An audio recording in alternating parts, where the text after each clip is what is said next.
Jain guys, हम लोग discuss कर रहे थे MCQ based question subject POC 3 B pharmacy 4th semester. आज का हमारा क्वेश्चन नंबर 16 है। 15 क्वेश्चन हम पहले लेक्चर में डिस्कस कर चुके हैं। क्वेश्चन है हमारा, which of the following is true of any as enantiomer. मीन्स ये सारे जो स्टेटमेंट है इसमें से कौन सा ऐसा स्टेटमेंट है जो सही है हमारे एस इनेंशियोमर्स के लिए। फर्स्ट है, it rotate plane polarise light to the right. Means हमारा प्लेन पोलराइज लाइट को यह राइट की ओर मोड़ता है या फिर लेफ्ट की ओर मोड़ता है। तीसरा, इट इज़ रेसमिक फॉर्म। क्या यह रेसमिक फॉर्म है? रेसमिक फॉर्म बोलते हैं जैसे हमारा डीएल का मिक्सचर हो गया, उसमें हम लोग रेसमिक फॉर्म बोलते हैं या रेसमिक मिक्सचर बोलते हैं। लास्ट है, it is the mirror image of corresponding are enantiomer. Means यह आंसर हमारा सही होगा क्योंकि ये एस इनेंशियोमर है और ये आर। मीन्स यह एक दोनों कोई भी कंपाउंड है जो हमारा एस इनेंशियोमर होता है और आर भी इनेंशियोमर होता है, इसलिए ये कंडीशन जो है इसके फेवरेबल में है। ठीक है, इसलिए आंसर हो जाएगा हमारा डी। हम लोग क्वेश्चन नंबर 17 पे आते हैं। इनेंशियोमर्स आर, इनेंशियोमर्स क्या है? Molecules that have a mirror image. वैसा मॉलिक्यूल जिसके पास मिरर इमेज हो या उसका मिरर इमेज फॉर्म होता हो। Molecules that have at least one stereogenic centre. Means क्या हो उसके पास कायरल सेंटर या स्टीरियोजेनिक सेंटर है, उसे हम लोग इनेंशियोमर्स बोलेंगे या नहीं बोलेंगे। Non superimposable molecules, means उसका जो मिरर इमेज होगा वो नॉन सुपर इम्पोजिबल होगा। लास्ट है, non superimposable molecules that are mirror image of each other. Means जितने भी मॉलिक्यूल्स है उसके मिरर इमेज है, ठीक है, लेकिन वो उस पर सुपर इम्पोजिबल नहीं होते हैं, उसी को हम लोग बोलेंगे इनेंशियोमर्स। समझ गए? Answer D. क्वेश्चन नंबर 18 है हमारा, which of the following is not true of enantiomers they have the same. Means इनमें से कौन सा ऐसा स्टेटमेंट है जो इनेंशियोमर के लिए सही नहीं है। ठीक है, वही पूछा गया, boiling point, melting point, specific rotation and density. ठीक है, इन सारे में से हमारा क्वेश्चन का आंसर हो जाएगा स्पेसिफिक रोटेशन। यह सही नहीं है इनेंशियोमर्स के लिए। ठीक है, ये सेम नहीं होता है। बॉइलिंग पॉइंट सेम हो सकता है, मेल्टिंग पॉइंट सेम हो सकता है, डेंसिटी भी सेम हो सकता है, लेकिन स्पेसिफिक रोटेशन सेम नहीं, क्योंकि ग्रुप्स जो प्रेजेंट होते हैं वो कोई बल्कि ग्रुप प्रेजेंट होंगे, कोई हल्के प्रेजेंट होंगे, कोई स्मॉल होंगे, कोई लार्ज होंगे, इसके कारण। क्वेश्चन नंबर 19 को चलते हैं। Which statement is true of 1,3-डाइमिथाइल साइक्लोब्यूटेन। 1,3-डाइमिथाइल साइक्लोब्यूटेन के लिए इनमें से कौन सा स्टेटमेंट है जो कि सही होगा? ठीक है, ये हम स्ट्रक्चर के बेस पे देखते हैं। ठीक है, only one form of compound is possible. इसमें क्या एक ही कंपाउंड पॉसिबल है या नहीं है? 2 डायस्टेरियोमेरिक फॉर्म आर पॉसिबल। इसमें दो डायोस्टेरियोमेरिक फॉर्म्स पॉसिबल हैं या नहीं है? 2 sets of enantiomers are possible. 2 sets of enantiomers possible हैं या नहीं है? 2 enantiomeric forms and 1 meso compounds. 2 enantiomeric form होंगे और 1 मीजो कंपाउंड्स होंगे। हम लोग मीजो कंपाउंड्स पढ़े हैं जैसे कि chiral compounds that have multiple chiral centres, हम लोग मीजो कंपाउंड्स कहते हैं, जैसे टार्ट्रिक एसिड हो गया एग्जाम्पल में। इसका आंसर हो जाएगा 19 का बी। ठीक है, 2 डायस्टेरियोमेरिक फॉर्म्स आर पॉसिबल। 1,3-डाइमिथाइल साइक्लोब्यूटेन में 2 डायस्टेरियोमेरिक फॉर्म्स आर पॉसिबल। ओके, हम लोग क्वेश्चन नंबर 20 पे चलते हैं। क्वेश्चन नंबर 20 है, ये हमारा कोई एक कंपाउंड है, is the generalised representation of what number of stereoisomers. इसमें क्वेश्चन में पूछ रहा है कि ये जो हमारा कंपाउंड है इसमें कितने हम लोग पता लगा सकते हैं कि कितने रिप्रेजेंटेशन हो सकते हैं स्टीरियो आइसोमर्स के। ठीक है, स्टीरियो आइसोमर्स क्या होते हैं, आइसोमर्स क्या होते हैं वो समझते हैं, जिनके सेम मॉलिक्यूलर फार्मूला और different chemical properties and physical properties होते हैं, उसे हम लोग आइसोमर्स कहते हैं। और ये जो फेनोमेना है, ये जो अकर्स हो रहा है, इस फेनोमेना को हम लोग स्टीरियो आइसोमेरिज्म बोलते हैं। समझ गए? It means same molecular formula, same structure formula and different arrangement of atoms is known as stereoisomerism. समझ गए? वही इसमें पूछा कि कितने मीन्स कितने हमारे फॉर्म हो सकते हैं, कितने चेंज हो सकते हैं। ठीक है, जिसे इसमें अगर हम लोग एक बेसिस ये भी जैसे CH3, CH2, CH3, CH3 अगर ऐसे हम लोग काउंट करें तो इसमें हमारा ऑप्शन में आता है कि हमारे पास 4 ऐसे कंपाउंड्स हैं जो कि अलग अलग से जुड़े हुए हैं और वो रोटेट हो सकते हैं। ठीक है, मीन्स चेंज हो सकते हैं, आइसोमर्स फॉर्म कर सकते हैं, इसलिए आंसर हमारा बी हो जाएगा, 4 सही होगा। ठीक है, क्वेश्चन नंबर 21 हमने अभी जस्ट जो डिस्कस किया, क्वेश्चन नंबर 20, क्वेश्चन नंबर 21, ये कुछ क्वेश्चंस है जो कि हम लोग को बी फॉर्म में ज़्यादा इंपॉर्टेंट नहीं है, ठीक है। इम्पोर्टेंट वो क्वेश्चन जो इस लेक्चर में हम लास्ट में डिस्कस करेंगे 33, 27 से, ये सब जो बीच का जो क्वेश्चंस हैं ये बहुत ही इम्पोर्टेंट है, तो वो अच्छे से पढ़ें। ये हम लोग बस ये मैं बता दे रहा हूँ, ठीक है, लेकिन ये उतना इम्पोर्टेंट नहीं है हम लोग के लिए। ओके, तो चलिए स्टार्ट करते हैं। फॉर द जनरलाइज स्ट्रक्चर, ये हमारा कंपाउंड है, there exist what number of stereoisomerism. Stereoisomerism हम लोग अभी पढ़े थे, जिनके कि मोलिकुलर फार्मूला सेम होते हैं, chemical and physical property different होते हैं, ठीक है, और अरेंजमेंट ऑफ एटम्स जो होते हैं वो भी डिफरेंट होते हैं। उसी को हम लोग कहते हैं स्टीरियो आइसोमेरिज्म। इसमें जो कंपाउंड है जैसे CH2, CH3 और भी सारे, ये हम अगर फॉर्म करें तो ये हमारा 4 फॉर्म बन के तैयार होता है, इसलिए इसका आंसर हो जाएगा C, ठीक है। 22 क्वेश्चन है, how many discretes dimethyl cyclopropanes are there. Discretes का मतलब होता है, जैसे हम लोग समझ सकते हैं अलग या फिर अंतर, क्या होता है बीच में वही पूछा गया है। मीन्स डाईमिथाइल साइक्लोप्रोपेन्स में अंतर कितने के होते हैं, ठीक है, उसके डिस्क्रेट्स के कारण, ठीक है, वही पूछा गया है। तो इसमें 2, 3, 4 एंड डी का एक ये मुझे लगता है कि मिस्टेक हो गया होगा, ठीक है, तो इसका आंसर 4 हो जाएगा। ये सारे क्वेश्चन हमारे लिए उतने इंपॉर्टेंट नहीं है, हम लोग सिंपली आगे बढ़ते हैं। Question number 23, what is molecular formula for alkenes. Alkenes का मोलिकुलर फार्मूला क्या होता है, जैसे अल्कीन, अल्कीन अल्काइंस है, CnH2n है, ठीक है। Of smallest molecular weight which पजेज a stereogenic centre, means जिसमें कि सबसे छोटा उसका स्मॉल मोलिकुलर वेट होगा और वो सबसे कम पजेज करेगा स्टीरियोजेनिक सेंटर। मीन्स जैसे C4H10, C5H12, C6, H14, C7, H16, सबसे अगर कम स्टीरियोजेनिक सेंटर कंटेंट करे तो वह हमारा डी आंसर, C7H16 आंसर हो जाएगा डी। क्वेश्चन नंबर 24 की ओर हम लोग बढ़ते हैं।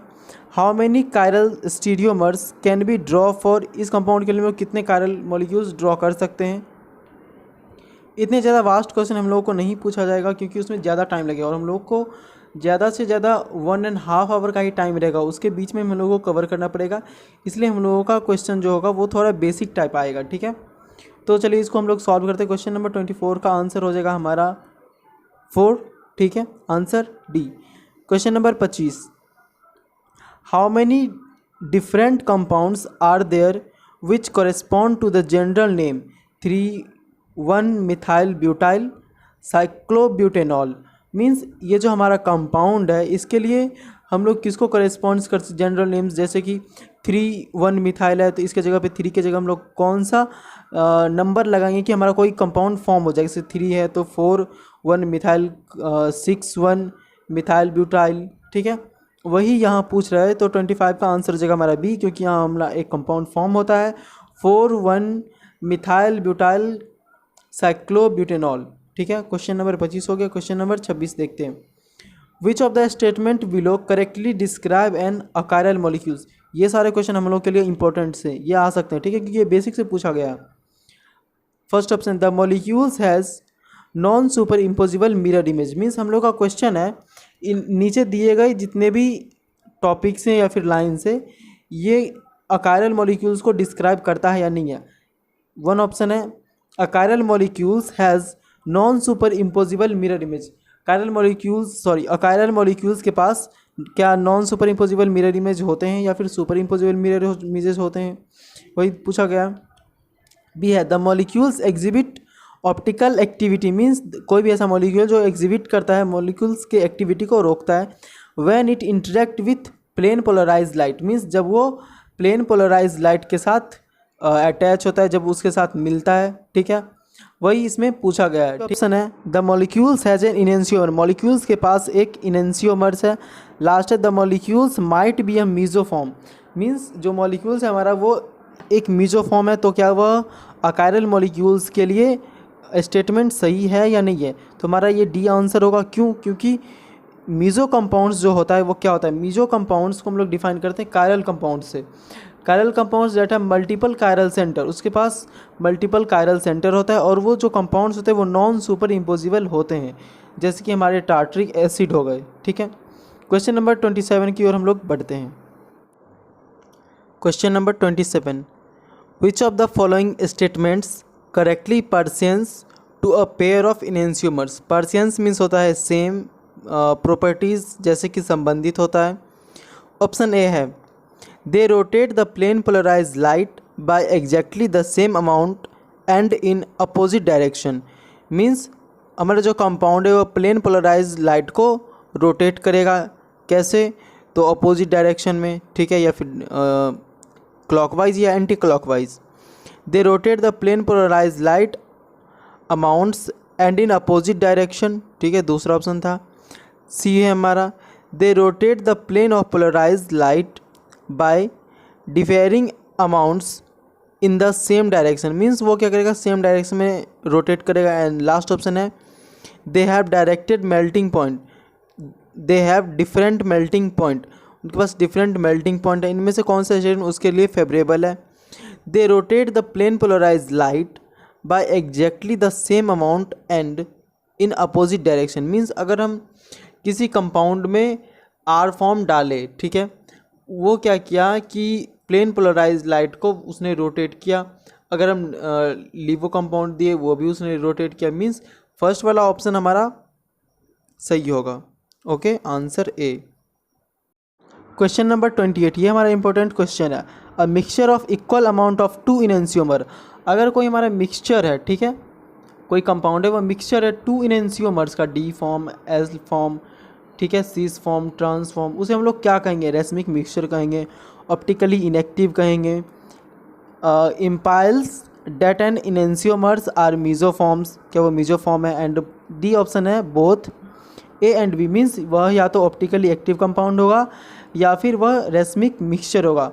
तो 28 का हमारा आंसर हो जाएगा डी, क्योंकि हमारा जो मिक्सचर होता है रेसमिक मिक्सचर, वो हमारा फॉर्म होता है किससे? D form and L form के मिक्सचर से, ठीक है। अब वो क्या करता है, ऑप्टिकली एक्टिव कंपाउंड जो होते हैं उसको इनएक्टिव कर देता है। मीन्स वो जो जितना वो बेंड करेगा लाइट को, उतना ही फिर दूसरा कंपाउंड वो और बेंड कर देगा। मीन्स राइट गया तो उसको लेफ्ट करके उसको न्यूट्रल कर देगा। इसलिए 28 का आंसर हमारा डी हो जाएगा, both A and B. 29 question, dash is the use of an optically active reagent or catalyst to convert an optically inactive starting material into an optically active product। Means ये इसमें कहा गया है कि जैसे कोई हमारा एक कंपाउंड्स है, वो हमारा एक्टिव रिएजेंट है, ठीक है, अगर हम उसमें कुछ मिक्स करते हैं फिर वो हमारा इनएक्टिव फॉर्म में होता है, या फिर कुछ हमारा मटेरियल होता है, वो ऑप्टिकली एक्टिव प्रोडक्ट होता है या नहीं होता, वही पूछा गया है, ठीक है, लास्ट में बन जाता है, ठीक, वही पूछा गया। हम कौन सा कंपाउंड, जैसे एसिमेट्रिक इंडक्शन कर देते हैं, रेसमाइजेशन कर देते हैं, ऑप्टिकल रिडक्शन कर देते हैं, मेजो इफेक्शन कर देते हैं, ठीक है। 29 का हमारा आंसर हो जाएगा एसिमेट्रिक इंडक्शन। क्यों? क्योंकि हम लोग पढ़े हुए हैं कि एसिमेट्रिक में ऑप्टिकली एक्टिव जो रिएजेंट्स होते हैं, वो कैटलिस्ट जो होते हैं, वो कन्वर्ट करते हैं ऑप्टिकली इनएक्टिव कंपाउंड्स में। समझ गए? Question number 30,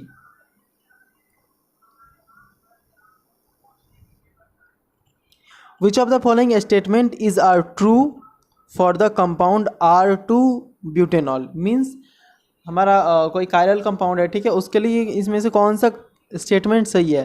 this compound is chiral, this compound is optically active, this compound has an enantiomer and all of the above. हमारा 30 का आंसर हो जाएगा D, all of the above, क्योंकि हमारा जो कंपाउंड्स है, ठीक है, वो हमारा आर फॉर्म है जिसमें कि ब्यूटेनॉल है, ठीक है, ये हमारा कंपाउंड कायरल भी हो सकता है, ऑप्टिकली एक्टिव भी हो सकता है, ये हमारा इनेंशियोमर भी हो सकता है, मींस ऑल ऑफ दिस।